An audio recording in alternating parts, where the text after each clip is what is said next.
네, 감사합니다. 자, 그러면은 한번 해보겠습니다. 시작하기 전에 제가 잠깐 기도하고 해야 되겠습니다. 하나님 아버지 감사합니다. 하나님의 말씀이신 요한복음을 우리에게 허락하여 주셔서 예수님께서 하나님이시고 또 예수님께서 우리를 위하여 그 십자가의 길, 영광의 길을 걸어가심을 우리가 말씀을 통해 깨닫게 하시니 감사합니다. 이 시간에도 우리와 함께 해주셔서 예수님께서 우리의 구세주이시고 우리를 위해 그 고난의 길을 걸어가시기 전에 우리를 사랑하시되 얼마나 사랑하시는지 깨닫기를 원합니다. 우리와 함께 해주시고 깨닫는 은혜와 지혜를 더하여 주시옵소서. 감사드립니다. 예수님의 이름으로 기도드립니다. 아멘. 아멘. 네, 우리 13장부터 시작을 하는데요. 저희가 벌써 5주차가 음. 되었습니다. 그리고 오늘 13에서 15장은 한번 이렇게 같이 한번 남겨볼게요. 읽어볼게요. 왜 인사를 남기면지?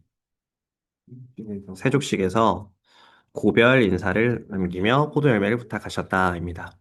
오늘 우리가 세 장을 배우는데 그 세 장의 키워드들이 첫 번째가 세족, 고별, 그다음에 포도예요. 세족은 우리가 아는 세족식이고 고별 인사는 예수님께서 이제 그 최후의 만찬에서 마지막 인사를 하시는 거고 그다음에 포도는 포도나무, 포도 열매에 대해서 말씀을 하십니다. 우리가 이제 1장에서 12장을 표적의 책이라고 저희 불렀어요. 기억하세요?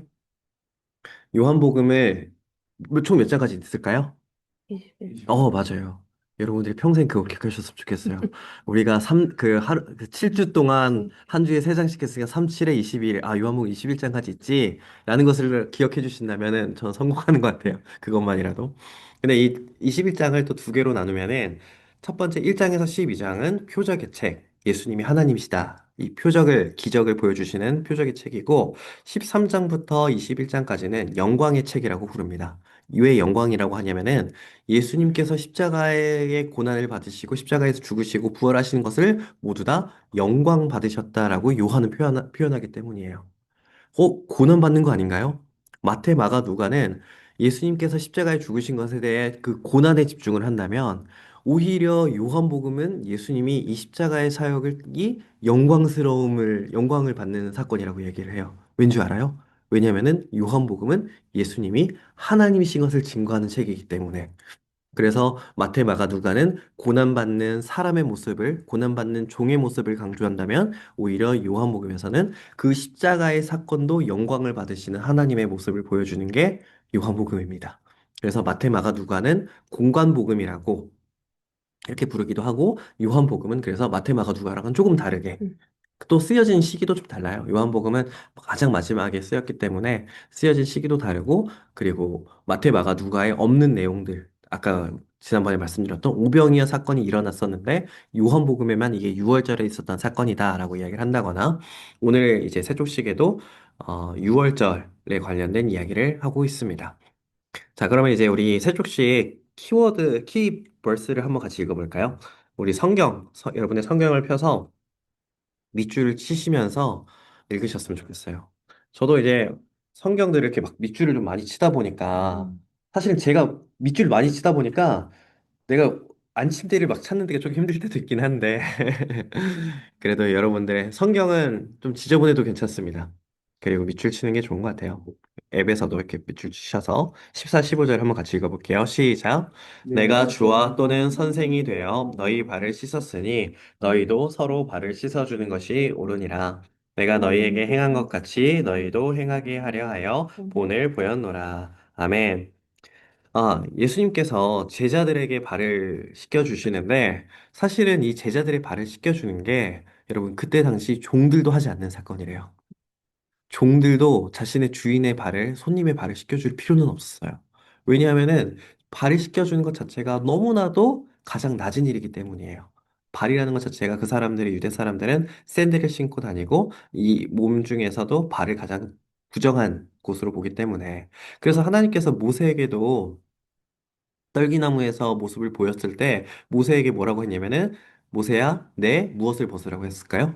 신을 음. 벗어라. 맞아요. 신발을 벗어라. 내가 여기는 거룩한 곳이니 너의 더러운 그 신을 벗어라. 거룩하게 해라. 구별되라. 라고 말씀하시면서 신을 벗어라고 하셨어요.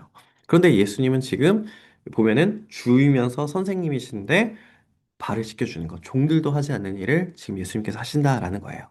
근데 이게 어느 때에 일어난 일인지 또 너무 흥미롭습니다. 자, 1절 말씀도 한번 같이 읽어볼까요? 1절에 이게 또 힌트가 있는데요. 한번 같이 읽어볼게요. 시작. 6월절 전에 예수께서 자기가 세상을 떠나 내가 줄 아시고 세상에 있는 자기 사람들을 사랑하시되 끝까지 끝까지 사랑하시니라. 이후로 13장과 14장 예수님께서 이제 제자들에게 마지막 떠나기 전에 15장까지 오늘 말씀에 사랑이라는 단어가 어마어마하게 많이 등장하거든요. 이 사도 요한은 사랑의 사도라고 불러요. 그래서 요한일서, 요한이서, 요한삼서, 또 요한계시록까지 사랑이라는 단어가 많이 등장하는데 오늘 이 그 하이라이트입니다. 예수님께서 제자들에게 얼마나 예수님께 사랑을 많이 많이 베푸시고 그 사랑을 보여주시는지 알 수 있는데 오늘 이 말씀을 보니까 6월절 전이래요. 6월절. 6월절 전에 곧 예수님께서 돌아가시는 그때를 앞에 두고 제자들에게 사랑을 베푸시고 사랑의 말씀을 하십니다. 이것은 6월절은 사실은 죽음과 관련된 시간이죠. 죽음. 그 우리 찬양 중에서 어린 양 뭐죠? 갑자기 생각이 안 났다. 방금까지 기억이 났었는데 예수님을 어린 양이라고 표현을 합니다. 왜냐면은 왜 어린 양이라고 하냐면은 6월절에 6월절이 유월 넘어가다 패스오버이라는 단어잖아요. 이 6월을 하기 위해서 그 문 지방에 이 현관문에 피를 발라야 되는데 어떤 피였냐? 어린 양의 피였어요.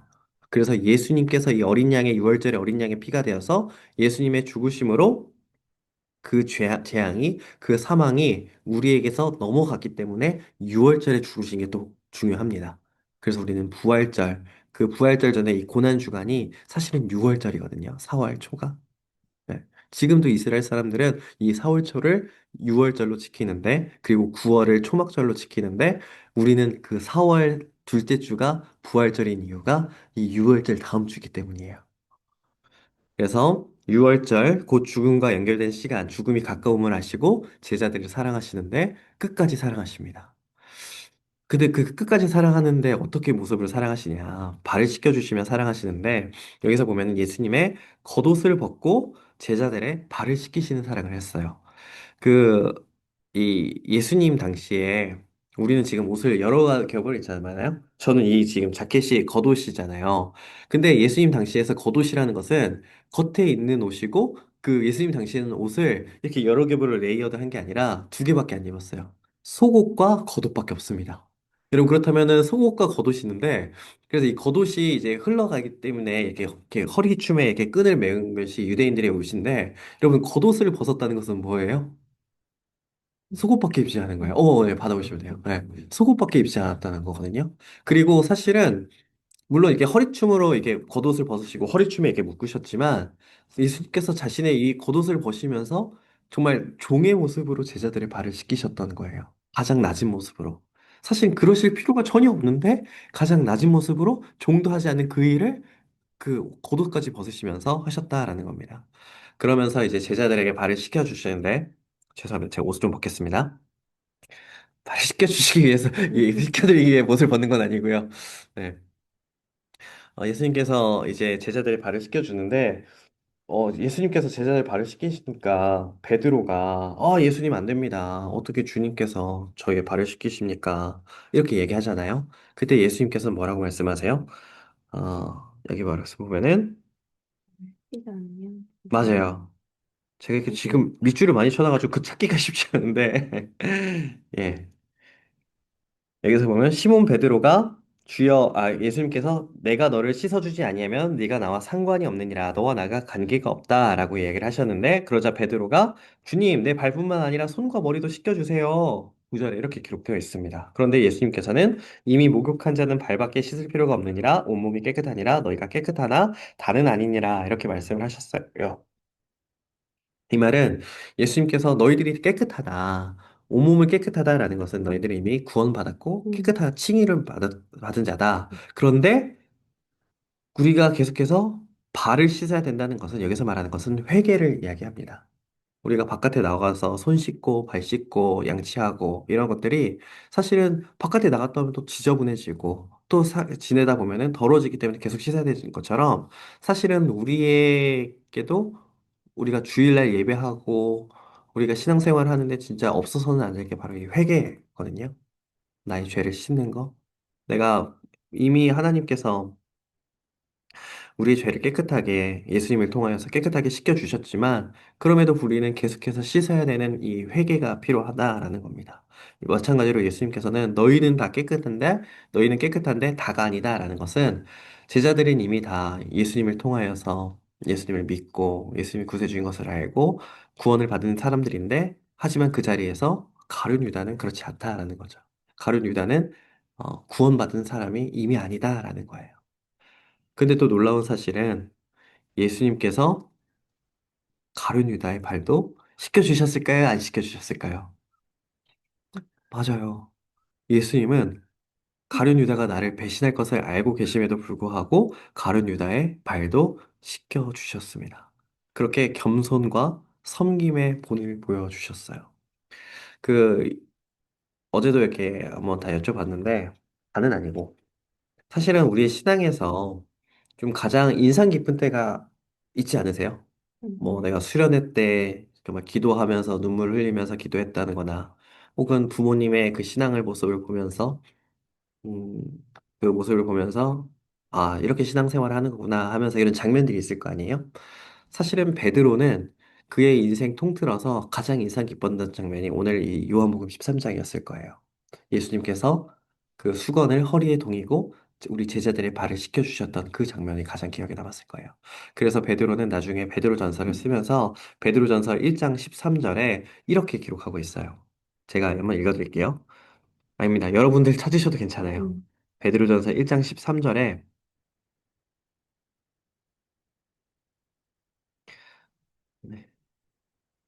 이렇게 기록되어 있습니다. 배전 1장 13절.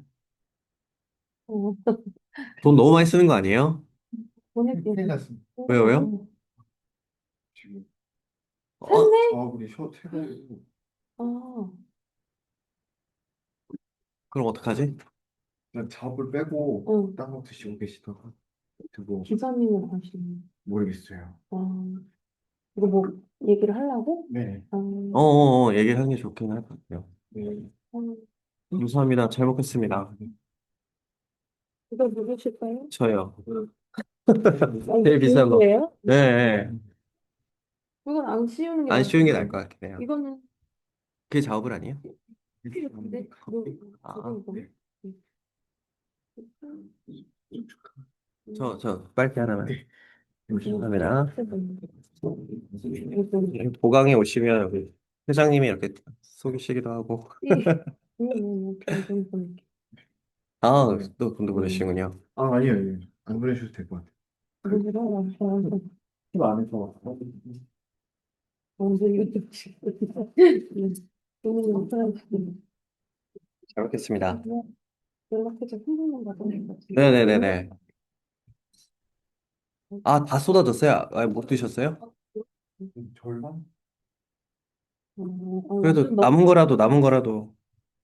아, 아예 지금 옆으로 누워져 있구나.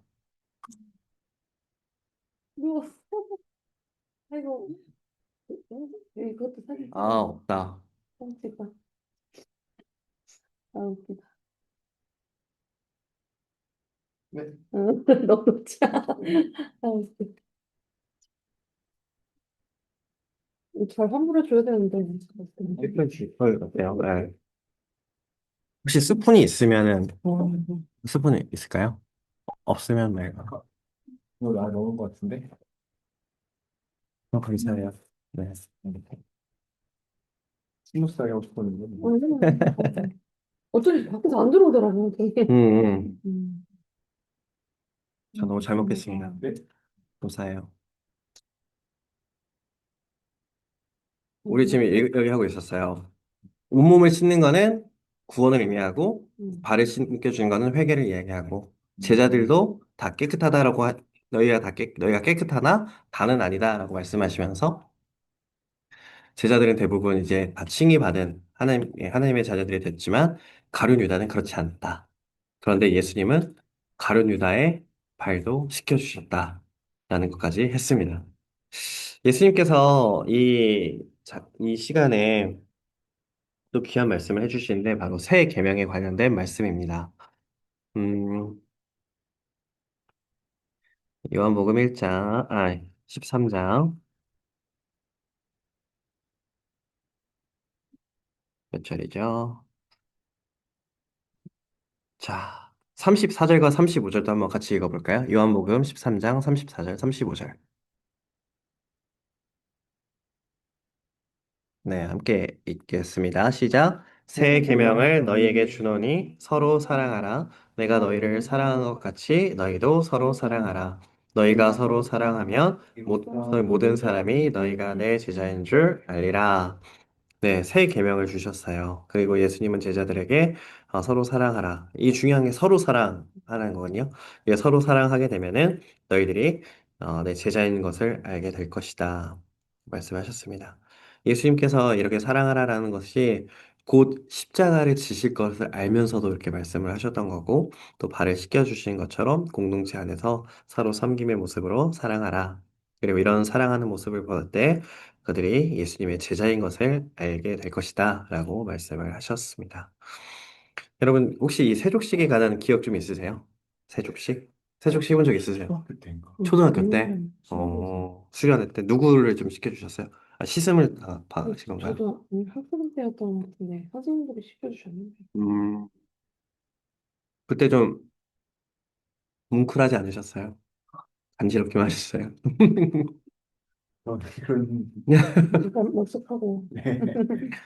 근데 저도 이제 결혼하고 이제 아내가 이제 임신하고 한 8개월, 9개월 그때쯤 되면은 이제 배가 많이 나오니까 이제 발복 시켜주잖아요. 그래서 제가 아내 발을 시켜준 기억이 있는데, 근데 그때 이거로 시켜준 적이 없었던 것 같아요. 네. 근데 이제 이거 어제 이렇게 하면서 또 저도 좀 더 사랑해야 되고 더 아껴야겠다라는 생각도 들면서 진짜 예수님은 그 종들도 하지 않는 모습으로 제자들을 사랑하시고 끝까지 사랑하셨다라는 것을 좀 볼 수 있었습니다. 네, 키워드 정리하면서 좀 빠르게 진행하도록 하겠습니다. 예수님은 제자들의 무엇을 시켜주셨죠? 발, 발을 씻겨주심으로 겸손의 모습을 보였고, 온몸을 씻김은, 뭐 맞아요, 구원, 칭의, 그리고 발을 씻음은 회개, 또 정결을 의미하기도 합니다. 새 계명의 기초는 예수님의 십자가 사랑이고, 제자의 표식은 서로를 사랑하는 게 제자가입니다. 네, 퀴즈 한번 해보도록 하겠습니다. 당시 유대 사회에서 발을 씻기는 일은 누가 담당했나요? 쫓아갔지 네, 않았던 맞아요. 종주차 맞지 않았던 일을 예수님께서 옷을 벗으시고 발을 씻겨주셨고요. 그리고 베드로가 세족을 거부했을 때 예수님은 뭐라고 했어요? 뭐라고 하셨나요? 내가 너를 씻어주지 않으면 네가 나와 상관이 없느니라 라고 하셨고, 또 예수님이 주신 새 계명은 네, 맞아요. 서로 사랑하라 라고 말씀하셨습니다. 사실은 이 서로 사랑하는 게 영어로 하면 이제 love one another이잖아요. 이제 이 서로 사랑하는데 제가 어제 이거 끝나고 나서도 생각이 들었던 건데 내가 사랑을 준 만큼 내가 또 받고 싶어 하거든요. 음, 근데 그게 잘 안 되다 보니까 더 실망하고 또 싫어해지고 미움이 생기고 그런 것 같긴 해요. 근데 이 기준을 예수님의 사랑으로 생각을 한다면은 예수님께서 우리에게 주셨던 사랑을 생각을 하면은 사실은 내가 더 받으려고 하는 것이 아니라 어떻게 하면 더 줄 수 있을까? 어떻게 하면 더 섬겨야 될까? How can I serve you more? 이렇게 하면서 더 섬길 수 있을까? 이런 생각이 드는 사랑의 방법이지 않을까라는 생각이 듭니다. 그래서 묵상 적용 질문을 해보자면은 우리 직장 동료 룸메이트 가족 중 내가 발을 씻겨드려야 할 관계가 있다면 누구인지 구체적으로 어떤 섬김을 실천할 수 있는지 한번 생각해 보셨으면 좋겠고 묵상 적용 질문은 이제 스스로 하셨으면 좋겠고요. 그리고 나는 공동체에서 섬김 받는 것에 익숙한데 섬기는 것에는 불편함을 느끼지 않는지. 네. 음. 목사님들이 섬김 받는 것만 너무 익숙한 사람들이 많아요. 저도 그러지 않으려고 노력을 하는데, 네. 저도 섬겨주셔서 감사합니다. 섬기겠다. 섬기겠습니다. 그리고 서로 사랑하라는 계명이 가장 어렵게 느껴지는 관계는 누구이며 그 이유는 무엇인가요? 그리고 예, 이 어렵게 느껴지는 관계. 대부분 사실은 좀 가장 가까이 있는 사람이지 않을까라는 생각이 들더라고요. 서로 사랑하라라는 계명.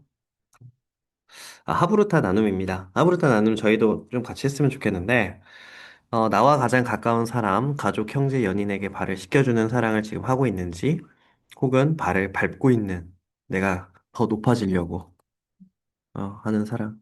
제가 썼는데 좀 잘 쓴 것 같아요. 왜 발을 밟고 있는 사랑을 하고 있지 않는지, 내가 더 높아지려고 하고 상처 주려고 하고 있진 않은지 그런 게 있다면 한번 잠깐 나눠봤으면 좋겠습니다. 우리 네, 재승 형제님이랑 지은 자매님이 이거 네. 하부르타 나눔 한번 해주셨으면 좋겠고요. 저랑 다른 자매님께서 우리 4분만 한번 하도록 하겠습니다.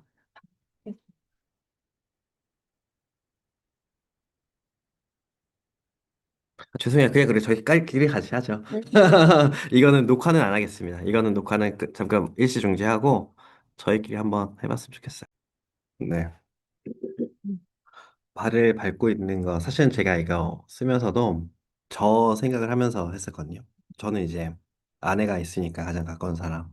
그 때로는 이제 제가 제 아내보다 더 낫다라는 생각을 하면서 또 아내보다 더 위에다라고 생각을 하면서 발을 밟고 있지는 않았나 생각이 들어요. 또 제가 더 크고 그러면서도 이게 또 비유입니다.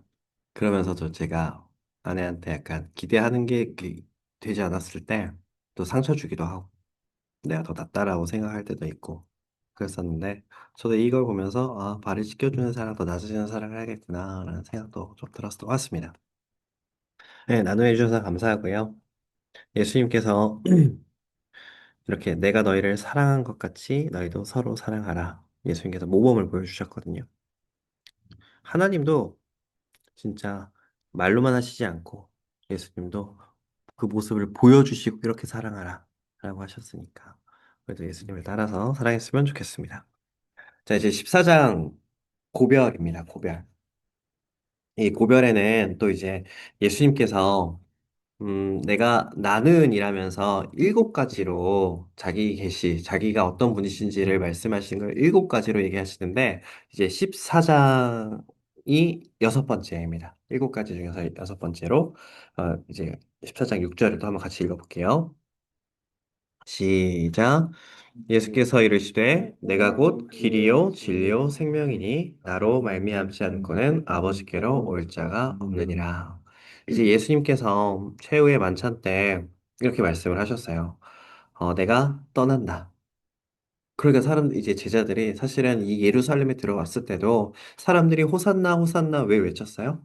그 사람들이 그 수전절에 그 마카비 형제들이 그 예루살렘을 회복했던 것처럼 예수님이 예루살렘을 회복할 줄 알았는데 이제 들어왔으니까 이제 제대로 정치적으로나 군사적으로나 혹은 경제적으로 예수님은 오병이어도 만드시잖아요. 오병이어로도 배부르게 먹이시는 사람이잖아요.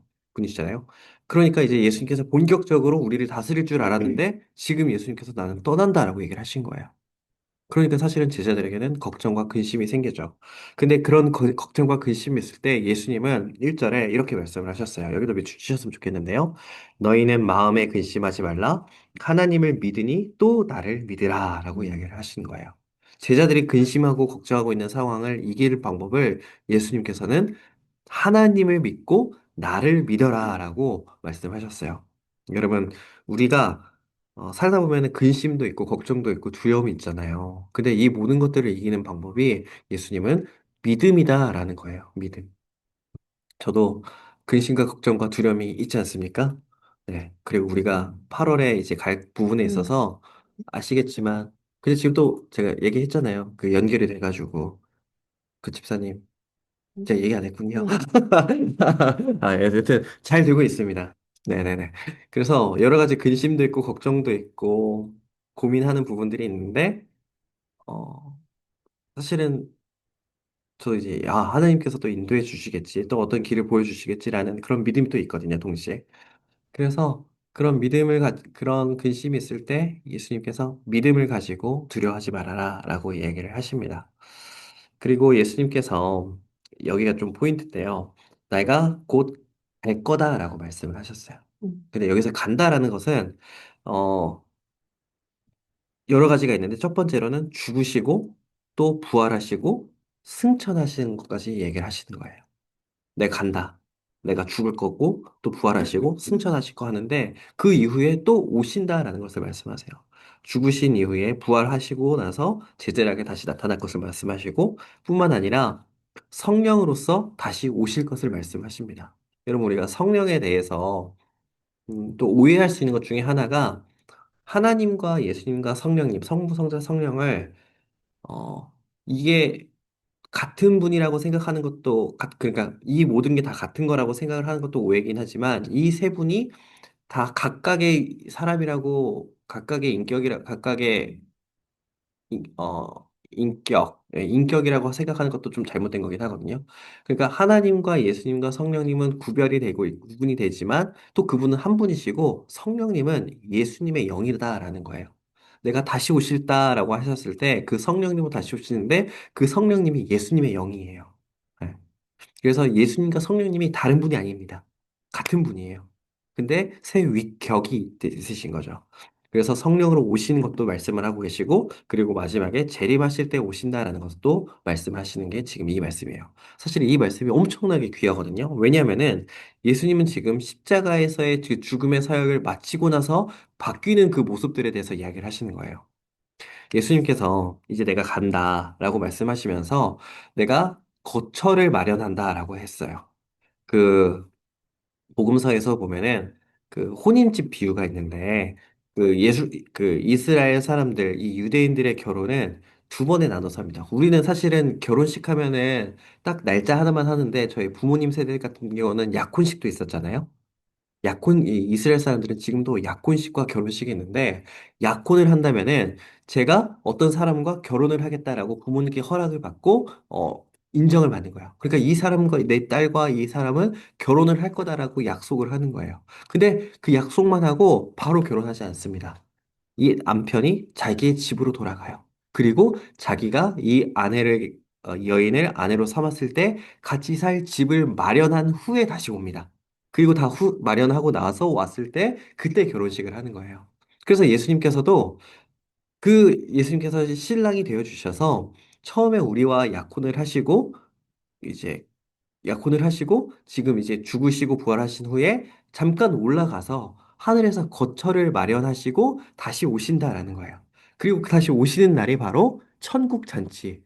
신랑이 다시 오신 천국 잔치로, 결혼 잔치로 우리가 다 기뻐할 것을 이야기하는 것이 이제 요한계시록에도 있고 복음서에도 등장을 합니다. 그래서 예수님께서는 말씀하시는 이 거처는 헬라어로 모네라고 하는데 이 모네는 근데 단순한 천국만을 얘기하는 것이 아니라 하나님의 영이 우리 안에 계시는 그 성전 또한 말씀하고 있어요.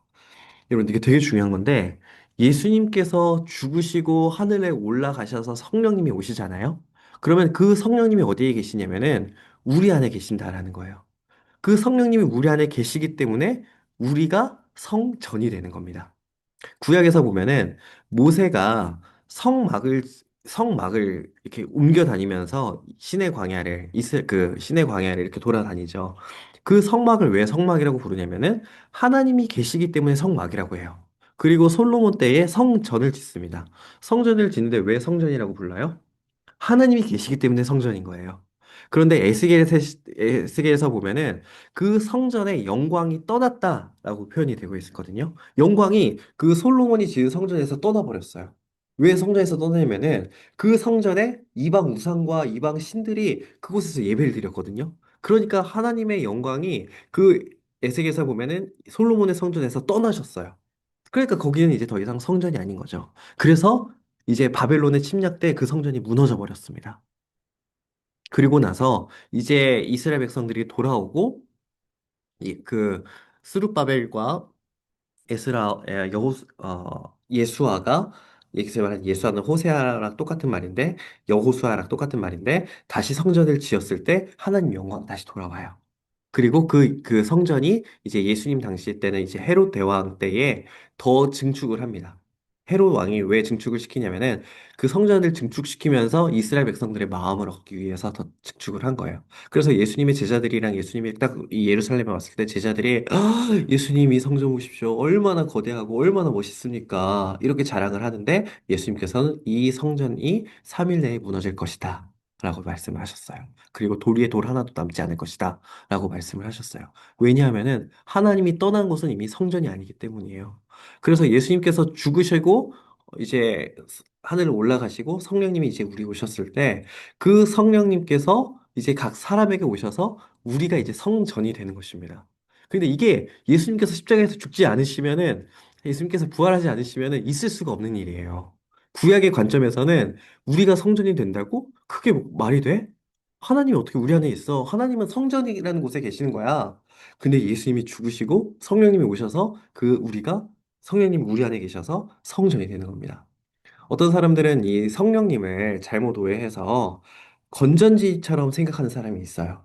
아, 내가 요즘에 교회 생활을 열심히 안 했더니 신앙생활을 열심히 안 했더니 성령이 떨어진 것 같아. 성령이 지금 방전 단계야.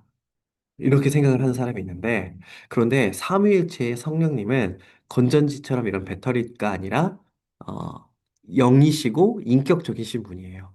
우리 안에서 내주해서 살아계신 분이 바로 성령님입니다. 우리 개혁주의 시대에서는 언제 우리 성령님이 우리 안에 계시냐? 순복음은 믿고 성령 세례를 받아야 성령이 우리 안에 있다. 그리고 그 성령 세례의 증거가 방언이다. 이렇게 이야기를 하는데 우리 개혁주의 교단은 예장 합동 측은 우리가 예수님을 믿었을 때 바로 성령님이 우리 안에 온다고 믿어요. 그러니까 우리 안에 이미 성령님이 계신 거예요. 성령님이 줄어들었다, 커졌다, 그 원피스 루피처럼 커졌다, 줄어들었다 이러신 게 아니라 늘 우리 안에 계신 게 성령님이십니다. 근데 왜 성령님이 역사하지 않고 우리가 성령님의 그 내주하심과 역사하심을 못 느낄까요? 죄 때문이에요. 죄가 성령님이 역사하지 못하게 막고 있는 거예요. 가리고 있는 거예요. 그래서 우리가 제일 중요한 건 우리 앞에서도 13장에서 얘기했지만 그 죄의 문제를 사실을 해결하는 게 사실은 우리가 예배 시간에 정말 중요한 과정이고 단계입니다. 그래야 우리가 성령님이 다시 역사하시고 성령님이 우리 안에서 일하시는 것들을 느낄 수 있기 때문이에요. 그래서 우리는 사실은 이 시대가 예수님을 믿으면 뭐 복받고 사랑받고 은혜받고 이런 것들만 강조하긴 하는데 사실은 예수님께서 말씀하시는 것은 우리가 성전으로서 성전에서 이 성령이 떠나지 않도록 성령은 떠나진 않습니다. 예, 우리는 한 번 하나님의 백성은 영원한 하나님의 백성이기 때문에 한 번 받은 성령은 계속 있으신데 이 죄로 인하여서 성령님이 역사하지 못하도록 막는 그것들을 이 회개를 통하여서 죄 씻음을 통하여서 성령님이 역사하시도록 하는 것이 우리 예배에서 정말 중요한 과정이고 단계예요. 그래서 예수님께서는 이제 우리 안에 계심으로 성령이 우리 안에 계심으로 우리를 성전으로 했고 성전을 거룩하게 여기는 것은 우리가 단순히 술과 담배를 멀리하고 깨끗하게 살고 거룩하게 살고 욕하지 않고 이런 것뿐만이 아니라 성령님이 내 안에서 일하시게 하는 것이 거룩한 삶을 살 수 있는 방법입니다. 그래서 이 방법을 예수님께서 어떻게 말씀해 주시냐면은 6절에 말씀하셨어요. 6절을 다시 한번 함께 읽어볼까요? 시작. 예수께서 이르시되 내가 곧 길이요 진리요 생명이니 나로 말미암지 않은 거는 아버지께로 올 자가 없느니라. 예수님께서는 자신만이 하나님께로 가는 유일한 길이고 하나님을 아는 유일한 진리이고 영생을 주는 생명이심을 말씀하셨어요. 제가 다음 주에 나눠드릴 건데 그 7개의 예수님께서 나는이라고 한 표현들이 뭐 생명의 떡, 세상의 빛, 양의 문, 선한 목자, 부활이요 생명, 그 다음에 길이요 진리요 생명, 이게 지료 지료 생명의 세 개가 아니라 이렇게 한 줄로 말씀하신 거거든요. 그리고 마지막으로 나는 포도나무 너희는 가지. 이렇게 말씀하신 이 7개가 사실 이스라엘 사람들에게 이스라엘 유대인 문화에 되게 친숙한 거거든요. 여기서 말하는 길이요 진리요 생명이라는 이 워딩들은 되게 이스라엘 사람들한테 친숙한 거예요. 모든 길들은 다 이렇게 로마로 통하기도 하지만 이 길을 잘 가야 자기가 원하는 목적지로 가고, 그때 당시에는 길이 아닌 곳으로 가면은 사실은 죽음의 단계였었어요. 뭐 강도나, 뭐 동물들의 위험이나 그런 거기 때문에 길을 제대로 찾아서 가는 것이 이스라엘 사람들한테, 유대인들에게 중요했습니다. 그래서 자기 예수님께서는 자신만이 하나님께로 가는 유일한 길이고, 자신만이 하나님을 아는 유일한 진리고, 영생을 주는 생명이라고 말씀을 하신 거예요. 예수님은 내가 길을 가르쳐 주는 사람이라고 하지 않으셨어요. 내가 길이다라고 하셨어요. 이건 또 어떤 의미냐면은 지금은 사실은 길을 알려주는 사람은 많아요. 아, 이렇게 가면 됩니다. 저렇게 가면 됩니다. 근데 그 길인 분 자체는 예수님밖에 없어요. 예수님만이 우리의 영생을 이끌어 주시는 길이고, 우리는 어떻게 보면은 예수님을 이렇게 지칭하고 가리킬 수 있지만, 정말 예수님 한 길 원웨이 지서스라고 또 하잖아요. 원웨이, 그러니까 오직 하나님께로 갈 수 있는 방법은 예수님밖에 없다라는 거예요. 그래서 길이요, 진리요, 생명을 통하여서 하나님께로 갈 수 있는 것. 이것이 요한복음에서 강조하고 있고, 요한복음에서 가장 포인트가 되는 것. 예수님만이 하나님이시고 하나님께로 나아갈 수 있는 영생을 주시는 분이시다라는 겁니다. 그래서 예수님께서 내가 곧 길이요, 진리요, 생명이다라고 말씀하셨기 때문에 이제 기도할 때도 너희는 내 이름으로 기도하라라고 말씀을 하신 거예요. 우리 13절 말씀 한 번 더 같이 읽어볼까요? 13절과 14절도 같이 한번 읽어보겠습니다. 시작. 너희가 내 이름으로 무엇을 구하든지 내가 행하리니 이는 아버지로 하여금 아들로 말미암아 영광을 받으시게 하려 함이라. 내 이름으로 무엇이든지 내게 구하면 내가 행하리라. 여러분, 예수님께서 죽으시고 부활하시고 하늘로 올라가셔서 이 길이 열렸습니다. 그리고 우리는 하나님께 바로 갈 수가 없거든요. 그래서 예수님을 통하여서 갈 수 있기 때문에 우리가 기도할 때도 예수님의 이름으로 기도합니다. 기도할 때 제일 중요한 게 두 가지가 우리의 기도의 대상이신 하나님께 기도하는 거예요.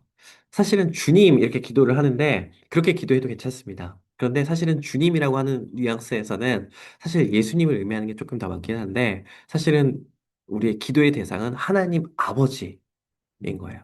아버지와 아들의 관계로 기도를 하는 거고 그리고 마지막에 꼭 기도해야 할 것이 우리가 어떻게 기도해요? 예수님의 이름으로 기도합니다.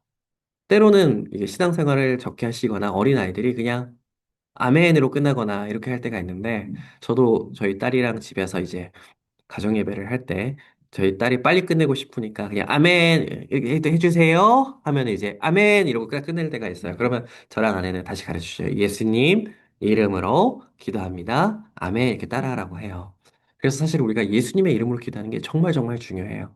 그래서 영어에서도 In Jesus' name we pray 이렇게 하면서 네. In Jesus' name we pray 이게 없으면은 사실은 기도라고 생각하지 않습니다. 외국 사람들도. 네. 그래서 우리가 예수님의 이름으로 기도하는 것이 가장 중요하다. 그리고 예수님의 이름으로 기도했을 때 예수님의 뜻과 권위 안에서 응답된다라는 것을 우리는 알 수 있습니다. 사실 이 기도에 대해서도 지금 우리 산부 예배에서 기도하시는 우리 임원들, 1청 임원 리더들 잘 기도해 주시는데, 한번 이 주기도문만 가지고도 또 같이 이야기를 나누고 싶기도 해요. 네. 우리가 그럼 어떻게 기도할까? 어떤 확신을 가지고 기도할 수 있을까? 이 하나님이 얼마나 멀리 있다고 생각하면서 기도할까?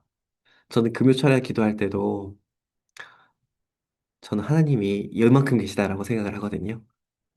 멀리 계시다라고 생각하지 않고 여기 계시다고 생각을 하면서 좀 더 이렇게 좀 고백하는 기도를 좀 많이 해요. 하나님, 요즘 샤워할 때도 많이 그렇게 기도하는데, 하나님, 방법을, 길을 보여주시옵소서. 좋은 사람들을 만나게 해주세요. 지금 이 길도 막히고 저 길도 막히는 것 같은데, 하나님, 길을 보내주세요. 그래서 지난주 금요일에 길이 열렸어요. 그 조금 얘기를 하면은, 저희가 그 미우라 야구 기념관에 가잖아요. 그 선교사님, 그 시미즈 선교사님이랑 연락을 해가지고 직접 그 카톡으로 연락을 했는데 저희의 일정이나 이런 것들을 알고 계세요. 그래서 미우라 야구 언제 가고 이런 거 했더니 선교사님이 그 일본 집사님 한 분이 그 미우라 야구에서 자원봉사를 하신대요. 근데 그분이 미우라 야구 그 빙점이랑 미우라 야구 책을 읽고 예수님을 믿기 시작하신 거예요. 그래서 그분에게 요청을 했죠. 혹시 그럼 그분을 저희 만나게 해주셔서 어떻게 그렇게 책을 읽고 예수님을 영접하게 되셨고 또 일본인으로서 일본인 크리스찬으로 사시는 게 어떤 의미이신지 이야기를 해달라고 해서 해주시기로 하셨거든요. 응. 연결해 주시기로 하셨거든요.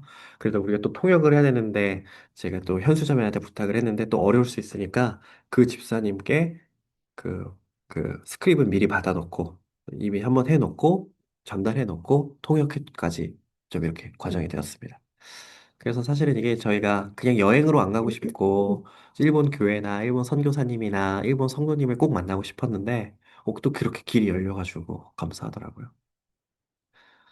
네, 그렇습니다. 믿음이 필요합니다. 응. 이런 이야기를 함께 나눌 수 있어서 감사해요. 그래서 오늘 말씀에도 보면은 이제 제자들이 근심할 때 예수님께서는 이 근심을 이길 유일한 방법은 뭐라고 하셨나요? 믿음. 믿음이 근심을 이길 유일한 방법은 믿음이다라고 하셨고 예수님의 가심은 십자가와 죽음. 죽음 부활하시고 또 승천하시는 것까지. 그리고 예수님의 오심은 이거 부활이 아니라기보다는 부활 후 다시 오신 것. 응. 네. 부활 후 예수님께서 제자들을 만나 주신 것, 그리고 성령님의 내주하심과 또 다시 오시는 이 재림까지 포함합니다. 그리고 예수님은 길과 진리와 생명이라고 말씀하셨고, 거처는 건물이 아니라 내 안에 성령님이 거하심을 뜻합니다. 사실 저는 이거 작년에 공부하기 전에 그냥 언뜻만 알고 있었지. 우리가 성전이 되는 거에 대해서 언뜻만 알고 있었지. 그 예수님의 죽음과 부활 이후에 이렇게 연관이 있는지 몰랐어요. 그리고 예수님께서 말씀하신 이 거처가 그 성전이라는 것도 사실은 잘 몰랐는데, 제가 작년에 공부하면서 가장 은혜 받은 부분이 바로 이 응. 부분이기도 합니다. 자, 우리 체크 퀴즈 보도록 하겠습니다. 제자들이 근심한 이유는 응. 네, 예수님이 떠난다고 하셨기 때문에, 그리고 예수님이 거처를 예배하러 간다고 하신 뜻은 이제 응. 성령으로 그래서 오셔서 신자를 성전 삼으신다라는 거고요. 내가 곧 길이요 진리요 생명이다라는 말씀으로 옳지 않은 것은 예, 다른 종교에도 구원이 있다. 아니다.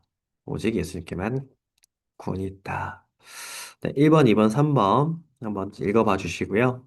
그리고 하부르타 이거는 패스로 넘어가도록 하겠습니다. 요즘 가장 많은 근심거리 저는 나눴습니다.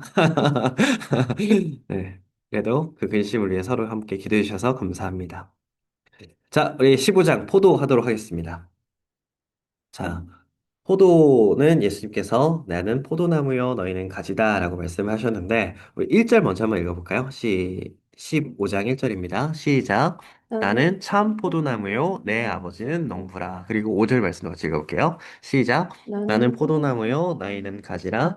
그가 내 안에 내가 그 안에 거하면 사람이 열매를 많이 맺나니 나를 떠나서는 너희가 아무것도 할 수 없음이라. 예. 여기서 예수님께서 자신은 포도나무인데 그냥 포도나무라고 하지 않으시고 참 포도나무라고 하셨거든요. 근데 그 말씀은 이전에 거짓 포도나무들이 많았다라는 거예요. 그 7개의 나는이라는 표현들의 선한 목자, 양의 문, 생명의 떡, 길, 부활 다 이스라엘 사람들과 친숙한데 이 포도나무야말로 주변에 바라보면은 어디든지 있는 게 이 포도나무였습니다. 이 중동 그리고 이 지중해 근처에 있는 이 포도나무들이 그 땅이 석회질이어가지고 그 포도나무들이 뿌리를 엄청 깊게 한대요. 그래서 그 석회질을 먹고 그 땅 깊숙한 데서 토양에서 오는 그 영양분을 받은 포도 가지고 포도주를 만든 것을 최상품으로 여기잖아요. 그래서 이 포도주는 척박한 땅에서도 자라는데 사실 이스라엘 땅에서도 많이 볼 수 있는 포도나무다라는 겁니다. 사실 어제 제가 이 포도나무 이야기를 하고 어제 저녁에 아내랑 이 목감에서 식사를 하고 목감 갈 일이 있어가지고 목감에서 식사를 하고 이제 다시 집으로 오는데 포도나무들이 꽤 많이 있더라고요. 포도 농장들이 꽤 있더라고요. 그래서 되게 반가웠어요. 혹시 포도나무 기르시는 거 보셨어요? 응. 응. 없으셨어요? 응. 제가 그래서 그림을 하나 그려봤습니다. 부끄럽다. 잘 그렸어요? 감사해요. 이게 어떤 거냐면은, 이게 땅이 있으면, 아이고, 네. 제가 다른 색으로 한번 할게요. 이게 땅이 있으면 포도나무가 이렇게 한 나무가 있으면은 이 가지들이 이렇게 옆으로 엄청 많이 응. 자란다라는 거예요. 근데 이 가지가 자라는데 너무나도 많이 자라다 보면은 이 때로는 이 가지가 바닥에 붙어요. 땅에 떨어져요. 근데 이 땅에 떨어지면 뭐가 되냐면은 병해충들이나 습기들이 올라와서 이 포도나무 가지가 열매를 못 맺게 만듭니다. 썩어버리게 만들어요. 그래서 농부는 이걸 어떻게 해야 되냐면은 여기 위에 지금은 이 현대적으로는 여기에 펜스를 쳐서 이 가지들을 땅에 떨어지는 것을 위로 딱 올립니다. 그래서 이 가지들이 땅에 떨어지지 않도록 만드는 게 현대 이제 포도나무를 이렇게 만들거든요. 제가 어제도 이렇게 찾아보니까 어떤 한 포도나무는 이 포도나무에서 이 가지를 통해서 포도 송이들이 4천 송이가 열렸대요. 기네스에 올라왔대요. 4천 송이가 올라만큼 이렇게 위에 올라와 있는 게 중요하다라는 겁니다. 그런데 여기 말씀을 보면은 제가 이걸 왜 얘기하냐면은 3절에 보면은 내 안에 거하라 나도 너희 안에 거하리라. 아, 죄송해요. 2절입니다. 물은 내게 붙어 있어 열매를 맺지 아니하는 가지는 아버지께서 그것을 제거해 버리시고 물은 열매를 맺는 가지는 더 열매를 맺게 하려 그것을 깨끗하게 하시느니라. 이렇게 얘기를 하는데 여기 보면은 제거해 버린다라는 말 음. 있잖아요. 여러분, 이 말씀을 혹시 어떻게 받아들이세요? 열매가 없어? 너 주일에 주일 성수 안 하고, 너 헌금 안 하고, 너 전도 못 하고, 열매가 없네? 그럼 너는 내 자녀 아니야. 하고 제거해 버리신다는 의미는 아닐 거예요. 우리는 그렇게 믿지 않거든요. 근데 이 제거하다라는 단어가 지금 4번인데요. 이 헬라어로 아이로라는 단어를 씁니다. 아이로. 이렇게 써요. 헬라어로 아이로. 이렇게 쓰는데, 이 아이로라는 단어가 제거하다, 끝내버리다 라는 단어도 있지만 lift up, 들어 올리다 라는 뜻이 있거든요. 그래서 사실은 이 말씀은 조금 더 재고를 해야 될 것이 하나님 안에서 하나님 안에 붙어 있는다면은 우리가 만약에 열매를 맺지 못하더라도 하나님께서 우리를 들어 올려서 열매를 맺게 해주신다라는 의미예요. 우리가 열매를 보고, 열매 없어? 너는 내 자녀 아니야. 라고 컷해버리시는 분이 아니라, 우리가 열매를 못 맺는다면 그 열매를 맺게 하시는 것도 하나님이라는 거예요. 그렇다면 우리가 가지인데, 예수님이 우리를 가지라고 붙었잖아요? 말씀하셨잖아요? 가지는 요한복음 10장에서는 목자와 양이라고 하셨어요. 목자와 양은 서로 친밀한 관계예요. 서로가 서로를 알고 서로의 목소리를 알고 서로의 이름을 아는 관계예요. 근데 하나는 아니에요. 근데 예수님께서 죽으시고 부활하시고 승천하신 이후로는요, 우리가 예수님과 하나가 됩니다. 왜냐면은 우리가 성전이 되었기 때문에 성령님 우리 안에 계시기 때문에 우리가 포도나무 가지가 된 거예요. 그런데 가지인 우리가 해야 할 것은 하나밖에 없어요. 열매를 맺기 위해 노력할 필요가 없어요. 그냥 나무에 붙어 있으면 되는 거예요. 그러면 그 가지가 열매를 맺게 하는 것은 아버지의 역할입니다. 그래서 우리가 사실은, 나 열매 없어. 나 신앙생활 이렇게 제대로 하는 건지 모르겠어. 이렇게 이야기를 할 수 있지만, 사실은 우리가 해야 할 것은 열매를 맺기 위한 것이 아니라, 더 예수님께 붙어 있고, 하나님 아버지께 붙어 있는 게 우리가 해야 하는 일이에요. 요한복음 우리가 말씀 훈련하고 성경 보는 게, 내가 성경을 읽었어. 요한복음 1장부터 21장까지 읽었어. 나 열매 맺었어. 성공했어.가 아니라 예수님께 붙어 있기 위해서 우리가 말씀 훈련을 하는 겁니다. 성경 공부라고 끝나면은 사실은, 내가 이번에 요한복음 1장부터 21장까지 배워서 1장은 말씀, 2장은 뭐 혼인잔치, 3장은 랍비, 줄줄줄 나와도 그게 중요한 게 아니라 하나님께 붙어 있는 것들이 더 중요하기 때문에 우리가 말씀 훈련이라고 하는 것을 기억해 주셨으면 좋겠습니다. 그래서 우리가 가지인데 우리가 가지로서는 예수님 안에 있어야 되고요. 그 안에 거해야 된다는 것, 거한다는 것은 살아야 된다는 것을 말합니다. 그리고 예수님의 그 사랑 안에 거한다면 열매를 맺게 되는 것입니다. 제가 이 그림을 이렇게 그렸는데 잘 못 그렸는데 제가 작년에 그 고등부 학생들이랑 선생님이랑 이제 학부모 몇 분이 와가지고 한 12분인가 13분인가 우리 지금 비슷한 숫자인데 공부해놓고 이 그림을 보고 엄청 은혜 받으신 분이 있어요. 집사님이. 예. 이게 못 그렸는데 은혜 받으셨다고 제가 엄청 민망했는데 이 그림 보고 은혜 받는 게 아니라 하나님께서 우리를 이렇게 붙여주시고 열매 맺게 하시는구나. 땅에 떨어져 있는 나의 신앙을 들어 올려주시는구나. 라는 것을 기억해 주셨으면 좋겠습니다. 참 가지는 예수님께 붙어 있는 열매예요. 회복과 성장을 자연스럽게 일어나는고요. 근데 거짓 가지들이 있습니다. 처음부터 예수님께 붙어 있지 않은 거짓 가지들은 나중에 어떻게 돼요? 결국 불에 던져져 버릴 것이다. 라고 6절에 기록되어 있습니다. 내 안에 거하지 아니하면 가지처럼 밖에 버려져 마르나니 사람들이 그것을 모아다가 불에 던져 사르느니라. 여기서 말하는 불은 지옥을 의미하는 걸 수도 있고 또 영원한 심판을 의미하는 걸 수도 있으면서 결국에는 붙어 있지 않으면 이렇게 벌어지게 될 것이다. 라는 것을 말합니다. 혹시 궁금하신 거 있나요? 하나님께서 어떻게, 사랑의 하나님께서 이런 불을 만드실 수 있나요? 혹시 궁금하지 않으세요? 지은자매님 혹시 생각해 본 적 없으세요? 천국과 지옥이 다. 저는 근데 그렇게 생각해요.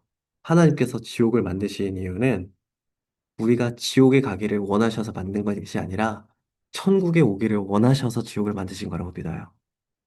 우리가 사실은 천국이 없고 지옥이 없다라고 생각을 한다면 우리가 정말 예수님을 믿을 필요가 많이 없겠죠? 네. 그리고 우리가 만약에 죽어서 자연스럽게 천국에 간다면 예수님을 영접한다는 것 자체도 의미가 없을 거고.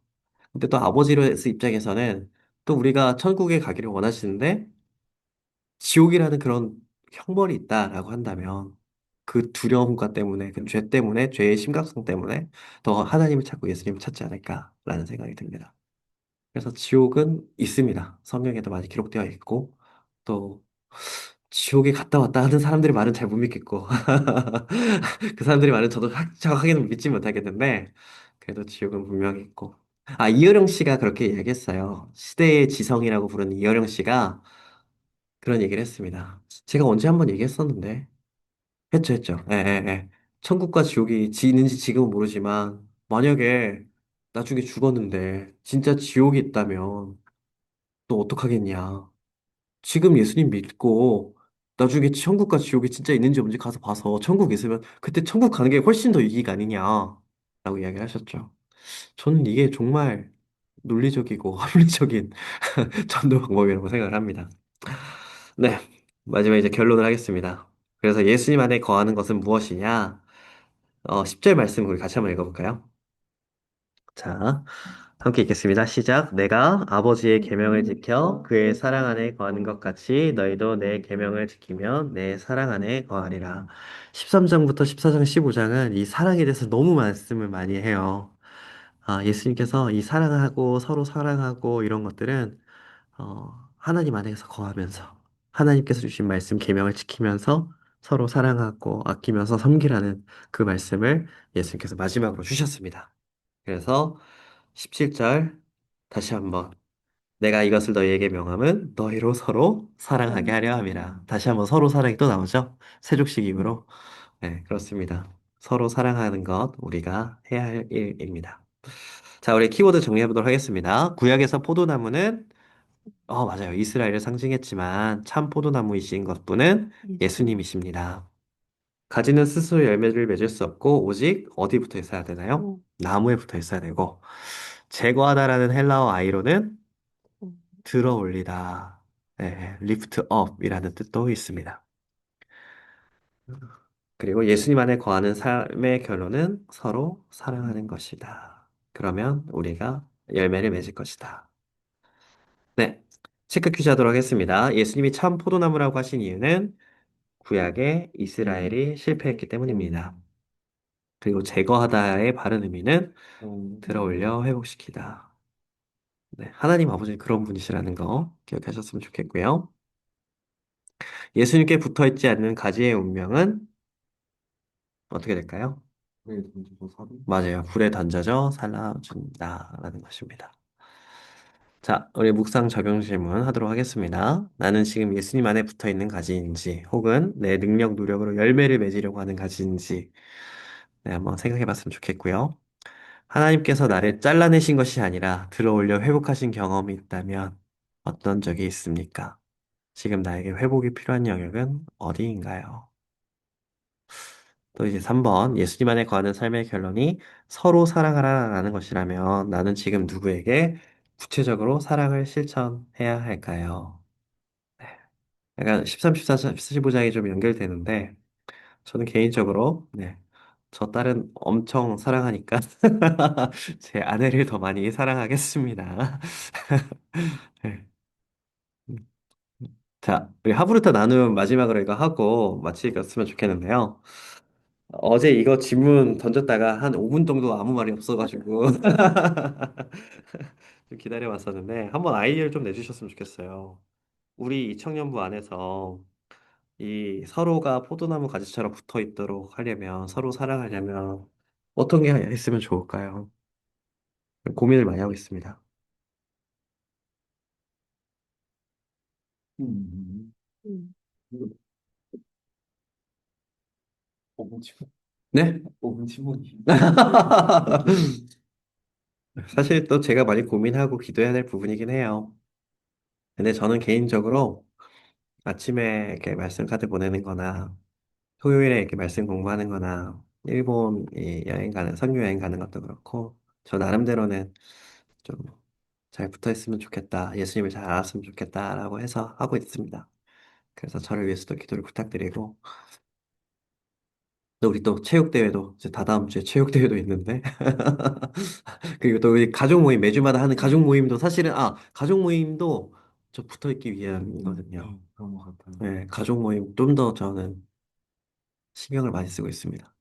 그러니까 대모임을 하지 않고 가족 모임을 바로 하는 이유가 저는 사실 가족 모임이 더 중요하거든요. 대모임은 한 달에 한 번 정도면 되고. 네. 이번 5월 대모임은 그 체육대회고 4월에는 부활절 그때였었고. 그래서 가족 모임들이 더 활발하게 이루어졌으면 좋겠다라는 생각을 슬슬 하고 다음 있습니다. 다음 주 아니고 다음 다다음 주. 주에요. 네. 5월 둘째 주. 그래서 같이 잘 부탁드립니다. 우리 임원 리더들 분들이시니까 우리 이창년부가 서로 예수님 안에 잘 붙어 있도록. 그래서 나 아이디어인데 피구할 때도 약간 손잡고 피구하고, 음. 네, 20명 손잡고 피구하면 이상하려나요? 아, 20명, 20명씩 다 손잡고 피구하는 거예요. 던질 때도 둘이서 이렇게 던지고. 그게 아이디어입니다. 네, 죄송합니다. 미시해도 괜찮아요. 네. 했으면 돼. 팔씨름? 왜요? 재밌을 것 오늘 그거 겠습니다. 네, 좋습니다. 네, 우리 마지막으로 15장 5절 말씀 한번 읽어보고 마치도록 하겠습니다. 혹시 궁금하신 거 있으실까요? 지인자매님 혹시 궁금하신 거 있으세요? 같아. 정신 좀 피곤하신 것 같긴 해요. 쓰시는데. 그래요? 또. 그리고 이게 서로가 포도나무가 되는 것 중에 하나가 또 서로를 위해서 기도하는 것도 음. 있습니다. 우리 지은자매님이 다음 주에 홍콩 갔다 오시는데, 해외여행 음. 갔다 오시는데 기도해 주시고, 지금 연준자매님도 지금 미국에 가셔가지고 또 잘 다녀올 수 있도록 기도해 주시고, 또 큰 이슈가 언제 사장님 몇 번 며칠 가시는 거예요? 5월 5일 날 온다고 했으니까 몇 박 음. 며칠까지 잘 모르겠어요. 거의? 네. 네. 연준자매님 조심히 음. 다녀오세요. 네. 여기 있나요? 지금은 없는데 아, 아마도 보실 거니까. 오늘 드릴 아, 겁니다. 네.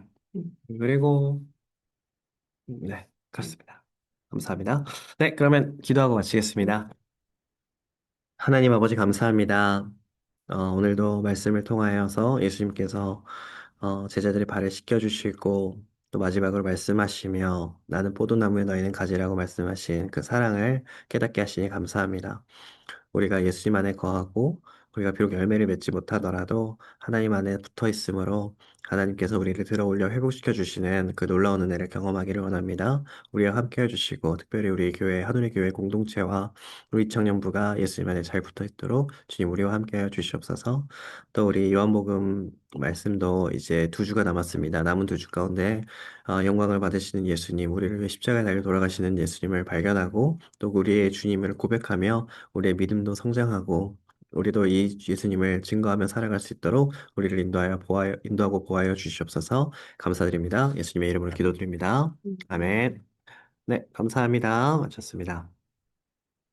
고맙습니다. 감사해요.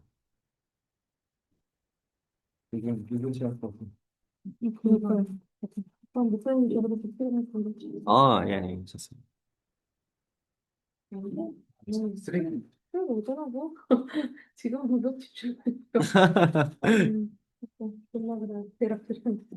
아, 그 2부에 몇 개? 될 거지? 아, 이거, RFP